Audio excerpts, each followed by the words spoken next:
গুনাহগার হিন্দু হোক, বৌদ্ধ হোক, খ্রিস্টান হোক, মুসলমান গুনাহগার হোক, পৃথিবীর মানুষ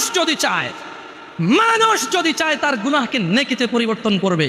ও যেই ধর্মেরই হোক না কেন, যেই দিনেরই হোক না কেন, সেম প্রসেস শিখাই দেব, জানাই দেব যে হিন্দু লোকটা যদি তার শিরকের গুনাহকে নেকিতে পরিবর্তন করতে চায়, ইল্লা মান তাব, এ হলো মানুষ, এ হলো কি মানুষ, ওর ধর্ম যেটাই হোক।